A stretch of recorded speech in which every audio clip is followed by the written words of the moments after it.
Political environment राजनीतिक वातावरण BBS third year business environment बुकको दोस्रो चेप्टर हो। व्यवसायमा राजनीतिले कस्तो प्रभाव पारेको हुन्छ त्यसको विषयमा यस भिडियोमा हामीले चर्चा गर्नेछौँ। बिजनेसद्वारा नै सरकार छ र सरकारद्वारा नै बिजनेस छ। राजनीतिमा देशमा के हुन्छ? स्थानीय सरकार हुन्छ, प्रदेश सरकार हुन्छ, देशको सरकार हुन्छ, सरकारी निकाय हुन्छ, प्रतिनिधि सभा हुन्छ र न्यायालय हुन्छ र यसको रुल्स हुन्छ, रेगुलेसन हुन्छ जसले बिजनेसलाई प्रत्यक्ष र अप्रत्यक्ष असर पारेको हुन्छ। पोलिटिकल सिस्टमले व्यवसायलाई सञ्चालन गर्न सहयोग पनि पुर्याउन सक्छ र त्यसलाई बन्द गराउन पनि सक्छ। लोकतान्त्रिक निर्वाचन प्रणाली रहेको कारणले गर्दा पटक पटक निर्वाचन भएको कारणले गर्दा व्यवसायमा भविष्यमा कस्तो परिवर्तन हुन सक्छ त्यसको अनुमान गर्न एकदमै गाह्रो हुन्छ। यसरी चाहिँ पोलिटिकल सिस्टम अनुसार नियम कानुन पूरा सम्पन्न गरी चाहिँ व्यवसाय चाहिँ स्थापना हुन सक्छ। अब चाहिँ हेर्नुहोस् आउँछ राजनीतिक वातावरणका तत्त्वहरू। व्यवसायको लागि राजनीतिक वातावरणका तत्त्वको अहम भूमिका हुन्छ। पोलिटिकल इन्भाइरोमेन्टको संविधानमा 35 भाग 308 वटा धारा र 9 वटा अनुसूचीको व्यवस्था गरिएको छ। यसलाई पोलिटिकल बिजनेसको नियम पनि भन्न सक्नुहुन्छ। चाहिँ हेरौँ यसको कम्पोनेन्टहरू। नेपालको संविधान 2072 का निर्देशित सिद्धान्तहरू यस प्रकार छन्। पहिलो हो संघीय लोकतान्त्रिक गणतन्त्रात्मक व्यवस्था। यस व्यवस्था अनुसार सबै जातिका ठुलो र सानो सबैलाई एक समान कानुनले चाहिँ हेरिन्छ। दोस्रो हो सामाजिक मूल्य र राष्ट्रिय एकता कायम हुने गरी पनि कानुन लगाइएको हुन्छ। तेस्रो हो तीव्र गतिमा दिगो आर्थिक विकास। देशको पहिलो प्राथमिकता नै आर्थिक विकास गर्नु हो। यस कारणले सरकारले बढीभन्दा बढी स्रोत र साधनको परिचालन गर्न सहभागी बनाउँछ। 4 नम्बर हो अन्तर्राष्ट्रिय सम्बन्ध। अब चाहिँ हेर्नुहोस् आउँछ राजनीतिक दल पोलिटिकल पार्टिजहरू। राजनीतिक क्रियाकलापमा संलग्न रहने संस्थालाई राजनीतिक दल भनिन्छ। देशको माथिल्लो निकायदेखि तल्लो निकायसम्म सत्तामा पुग्न तथा सरकार सञ्चालन गर्ने जनसेवा गर्ने अभिप्रायले राजनीतिक दलहरू स्थापना भएका हुन्छन्। हाम्रो देशमा पनि पोलिटिकल पार्टी धेरै रहेका छन् र लोकतान्त्रिक दौरले जसले चुनाव जित्छ त्यो चाहिँ सरकारलाई चलाउने जिम्मेदारी वहन गर्दछ। 2074 को आम निर्वाचनमा राष्ट्रिय दलको मान्यता प्राप्त दल जम्मा 5 थिए जसको छोटकारीमा परिचय तल दिएको छ। पहिलो पोलिटिकल पार्टी हो नेपाल कम्युनिस्ट पार्टी एमाले। दल चाहिँ नेपालको सबभन्दा ठुलो दल हो जसको स्थापना 2047 सालमा भएको थियो। यो पार्टी चाहिँ लोकतान्त्रिक र कम्युनिस्ट आन्दोलनकारी हो जसको उद्देश्य समानतायुक्त र समृद्ध नेपालको स्थापना गर्नु हो। नेपाली कांग्रेस पार्टी चाहिँ सबभन्दा पुरानो पार्टी हो जसको स्थापना विक्रम सम्वत 2006 मा भएको थियो। यो चाहिँ लोकतन्त्र र समाजवादको सिद्धान्त अनुरूप कार्य गर्दछ जसको उद्देश्य हुन्छ गतिशील शान्तिपूर्ण समाजको निर्माण गर्नु हो। अब चाहिँ आउँछ नेपालको तेस्रो ठुलो पार्टी नेपाल कम्युनिस्ट पार्टी माओवादी केन्द्र। यो चाहिँ जनकल्याणको लागि 10 वर्ष युद्ध गरेको थियो। यो नेपालमा चाहिँ नयाँ पार्टीको रूपमा उभरेको थियो। 4 नम्बरमा रहेको छ नेपाल कम्युनिस्ट पार्टी एकीकृत समाजवादी पार्टी। यो चाहिँ नेपालको सबभन्दा ठुलो कम्युनिस्ट पार्टी नेकपा एमालेबाट छुट्टिएको थियो र विक्रम सम्वत 2058 साल भादो 2 गते निर्वाचित आयोगमा आधिकारिक रूपमा दर्ता भई नेपालमा नयाँ पार्टी नेपाल कम्युनिस्ट पार्टी एकीकृत समाजवादी पार्टीको रूपमा स्थापना भयो। यो चाहिँ देशको चौथो ठुलो पार्टी हो। अनि 5 नम्बरमा आउँछ जनता समाजवादी पार्टी नेपाल। यस पार्टीको स्थापना 2078 सालमा भएको थियो। यो पार्टी चाहिँ लोकतान्त्रिक समाजवादी पार्टी मिलेर बनेको। यो पार्टी समाजवादी लोकतन्त्रको सिद्धान्तको अनुसार कार्य गर्दछ। चाहिँ यहाँ हेर्न सक्नुहुन्छ आउँछ सरकार र यसका अङ्गहरू गभर्नमेन्ट एन्ड इट्स ब्रान्च। देशको सर्वोच्च प्रशासनिक निकायलाई सरकार भनिन्छ र यसको अङ्गहरू के हो त्यसको बारेमा रहेको छ। सरकारले के गर्छ आफ्नो नीति र कार्यक्रमलाई व्यवहारमा लागू गर्नको लागि विभिन्न शाखाको स्थापना गरेको हुन्छ।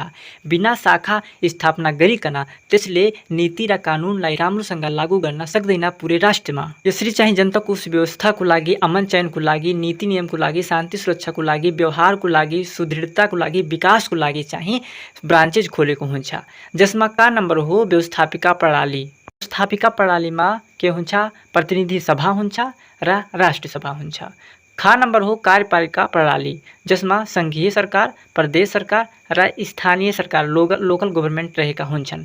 ग नंबर हो न्यायपालिका प्रणाली, जसमा सर्वोच्च अदालत, उच्च अदालत र जिल्ला अदालत पर्दछन् र चाहिँ अन्य न्यायिक समिति पनि हुन्छ। अनि घ नंबर रहेको छ अन्य संवैधानिक अङ्गहरू, जसमा अख्तियार दुरुपयोग अनुसन्धान आयोग हुन्छ, महालेखा परीक्षकको कार्यालय हुन्छ, प्रदेश लोक सेवा आयोग हुन्छ, निर्वाचन आयोग हुन्छ, राष्ट्रिय मानव अधिकार आयोग हुन्छ, राष्ट्रिय प्राकृतिक स्रोत तथा वित्तको आयोग हुन्छ र अन्य आयोग पनि रहेको छन्, जस्तै राष्ट्रिय महिला आयोग, राष्ट्रिय दलित आयोग, राष्ट्रिय समावेशी आयोग, आदिवासी जनजाति आयोग, मधेसी थारू र मुस्लिम आयोग पनि रहेको छ। यसरी चाहिँ यी विभिन्न ब्रान्चेसको रूपमा देशभरि डिस्ट्रिब्युट भएको हुन्छ र यसले अलग अलग किसिमले कार्य गर्दछ। अब चाहिँ आउँछ व्यवस्थापिका प्रणाली। देशमा 3 निकाय हुन्छ, व्यवस्थापिका, कार्यपालिका र न्यायपालिका, जसमा चाहिँ व्यवस्थापिका सर्वोच्च सरकारी निकाय हो। राज्यको मूल सत्ता नै व्यवस्थापिका हो। यसमा चाहिँ जनप्रतिनिधिहरू रहेका हुन्छन्। उनीहरूले बैठकमा आपसी छलफल गरी अत्यधिक बहुमतबाट देशको मूल कानुनलाई तर्जुमा गर्ने गर्दछन्। नेपालको ठूलो प्रोजेक्टमा कार्य गर्ने र नियम कानुनलाई बनाउने कार्य व्यवस्थापिकाको हुन्छ, जसमा सदस्यहरू कति रहेका छन् त्यो निम्न अनुसार रहेको छ। प्रतिनिधि सभामा 275 सदस्य रहेको छन्, जसमा प्रत्यक्ष तरफ 165 र समानुपातिक तरफ 110 रहेका छन्। राष्ट्रिय सभामा 59 सदस्य रहेका छन्, जसमा 7 प्रदेशबाट समानुपातिक समावेशी प्रतिनिधित्व हुने गरी 8 का दरले 56 जना, मन्त्री परिषदको सिफारिस राष्ट्रपतिद्वारा मनोनित 3 जना रहेका हुन्छन्। त्यस्तै यसले प्रदेश सभा र स्थानीयतामा गाउँपालिका र नगरपालिकाको व्यवस्था गरेको हुन्छ। अब चाहिँ आउँछ कार्यपालिका। व्यवस्थापिकाद्वारा निर्माण कानुनलाई सञ्चालनमा ल्याउने कार्यपालिकाले नै गरेको हुन्छ। यस निकायमा चाहिँ पोलिटिकल पार्टीको चाहिँ झण्डा चल्छ, अर्थात् यसलाई चाहिँ नेताहरूले नै सञ्चालन गरेका हुन्छन्। यसमा पनि 3 वटा व्यवस्था गरिएको छ। पहिलो हो संघीय सरकार, फेडरल गभर्नमेन्ट। यो चाहिँ केन्द्रीय सरकार हो, अर्थात् प्रदेश सरकारलाई कन्ट्रोल गर्ने, निर्देशन गर्ने कार्य गर्दछ। जुन पार्टीले बहुमत पाएको हुन्छ त्यो चाहिँ केन्द्रीय सरकार बन्छ। यसले चाहिँ मन्त्री परिषद गठन गर्छ र ऐन नियम बमोजिम सरकारी योजनाहरू कार्यान्वयन गर्दछ। दोस्रो हो प्रदेश सरकार, स्टेट गभर्नमेन्ट। नेपालमा 7 वटा प्रदेश रहेको छ, जसमा छुट्टा छुट्टै प्रदेशको लागि एउटा सरकार रहेका हुन्छन्। यसलाई दोस्रो सरकार पनि भनिन्छ। यसरी चाहिँ मुख्यमन्त्रीले प्रदेशका मन्त्रीहरू चयन गरी प्रदेश सरकार गठन गर्दछ र प्रदेश प्रशासन सञ्चालन गर्दछ। अब चाहिँ आउँछ स्थानीय सरकार, लोकल गभर्नमेन्ट। नेपालको संविधान 2072ले स्थानीय सरकारको पनि व्यवस्था गरिएको छ।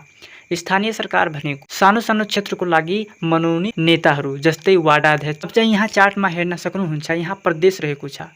देशको एक सरकार छुट्टै हुन्छन्, बाँकी यता जुन रहेको छ त्यसको सरकार पनि अलग अलग हुन्छ। जस्तै यहाँ हेर्नुहोस्, महानगरपालिका रहेको छ प्रदेश नम्बर 1 मा 1 वटा, वडा सङ्ख्या 19 वटा, उपमहानगरपालिका 2 वटा, वडा सङ्ख्या 40 वटा, नगरपालिका 46 वटा, वडा सङ्ख्या चाहिँ 496 वटा, गाउँपालिका 88 वटा, वडा सङ्ख्या 602 वटा, जम्मा स्थानीय पालिका 137 वटा र जम्मा वडा सङ्ख्या 1157 वटा र जिल्ला 13 वटा रहेको छन्। यसरी चाहिँ अन्य प्रदेशमा पनि हेर्न सक्नुहुन्छ।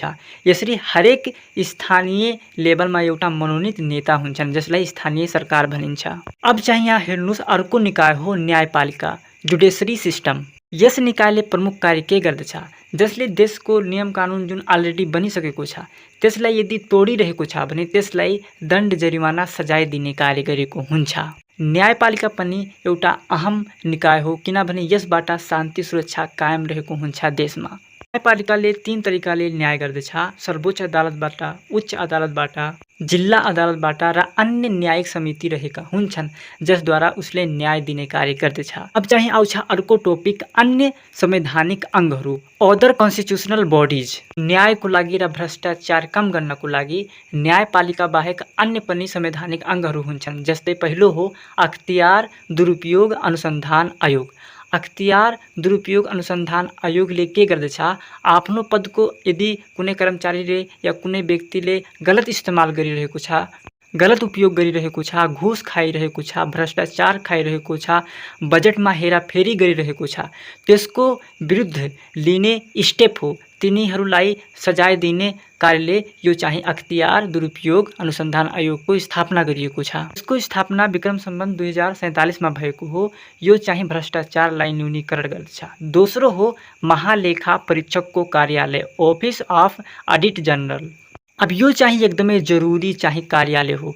यसले के गर्छ, सरकारी संस्था र कार्यालयमा जति आर्थिक क्रियाकलाप भइरहेको छ त्यो आर्थिक क्रियाकलाप चाहिँ सही छ कि गलत छ त्यसको हिसाब किताबलाई लेखा जाँच गर्दछ। यदि यस्तो गरिएन भने देशको असंख्य आर्थिक हेराफेरी हुन सक्छ र आर्थिक घाटा लाग्न सक्छ। यसरी चाहिँ यो चाहिँ अडिट गर्छ, लेखा परीक्षक गर्दछ संस्थाहरूको, अनि चाहिँ आमदनी र खर्चको जाँच पनि गर्दछ। तेस्रो हो प्रदेश लोक सेवा आयोग। यसलाई बताउन जरुरी नै छैन। यसले निजामती कर्मचारी भर्नाको लागि नियम र विधिवत ढङ्गले सञ्चालन गर्दछ, जसलाई सबैलाई समान रूपले हेरेर भर्ती गर्ने कार्य गर्दछ। फेरि हो निर्वाचन आयोग। यसले सही ढङ्गले निर्वाचन गर्दछ। फेरि राष्ट्रिय मानव अधिकार आयोग। यसले मानव संरक्षणको लागि लड्छ र मानव हक अधिकार दिलाउने कार्य गर्ने गर्दछ। त्यसपछि हुन आउँछ राष्ट्रिय प्राकृतिक स्रोत तथा वित्त आयोग। यसले राष्ट्रिय प्राकृतिक स्रोतको संरक्षण गर्ने कार्य गर्दछ र चाहिँ अमूल्य खजानाको पनि संरक्षण गर्ने कार्य गर्दछ। फेरि हो अन्य आयोगहरू, जस्तै राष्ट्रिय महिला आयोग, यो महिला संरक्षण गर्दछ। राष्ट्रिय दलित आयोग, पिछडिएको वर्गलाई सहयोग गर्दछ। राष्ट्रिय मधेसी आयोग, मधेसीलाई पनि सहयोग गर्दछ उनीहरूलाई अगाडि बढ्नमा। आदिवासी जनजाति आयोग, मधेसी, थारू र मुस्लिम आयोग पनि रहेको छ। अब चाहिँ यहाँबाट सुरु हुन्छ मेन पार्ट, व्यवसाय सरकारको सम्बन्ध, बिजनेस गभर्नमेन्ट रिलेसनसिप। सरकार र व्यवसायको चाहिँ प्रत्यक्ष सम्बन्ध हुन्छ। सरकार र व्यवसाय बीच असल सम्बन्धले अनुकूल व्यावसायिक वातावरण के हुन्छ, सृजना हुन्छ। सरकारले विभिन्न नियम कानुन बनाइएको हुन्छ शान्ति सुरक्षा कायम गर्नको लागि। त्यही अनुरूप बिजनेसलाई पनि पालना गर्नुपर्ने हुन्छ। रियालिटीमा सरकार र व्यवसाय बीच एक जटिल सम्बन्ध हुन्छ। यसबाट सकारात्मक वा नकारात्मक पनि पक्ष रहेका हुन्छन्। सरकार र व्यवसाय बीच असल सम्बन्ध विकास गर्नु पर्दछ। यसका लागि एक पक्षले अर्को पक्षको समस्या बुझ्न आवश्यक पनि हुन्छ। अब चाहिँ हामीले सरकार र बिजनेसको सम्बन्धलाई यस चार्ट मार्फत बुझ्न सक्छौँ। जस्तै यहाँ हेर्नुस्, role of government towards business.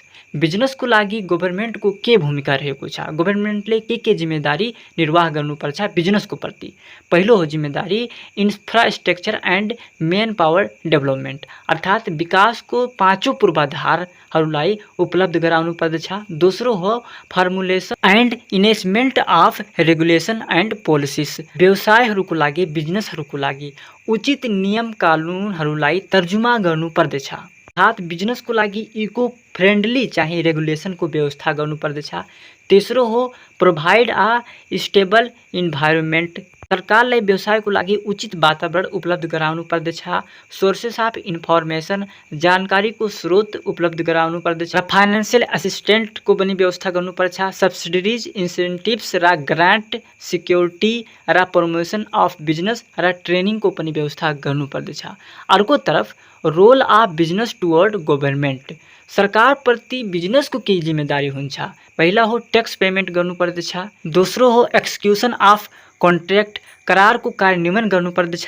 फेरि रेन्डरिङ एडभाइस, सरकारलाई परामर्श प्रदान गर्नुपर्छ। र सोर्सेस अफ इन्फर्मेसन, जानकारीको स्रोत उपलब्ध गराउनु पर्दछ। तब मात्र सरकार र बिजनेस चाहिँ साथीभाइ हुन सक्छन्। बाँकीको टोपिकलाई हामीले नेक्स्ट पार्टमा कभर गर्नेछौँ। आजको लागि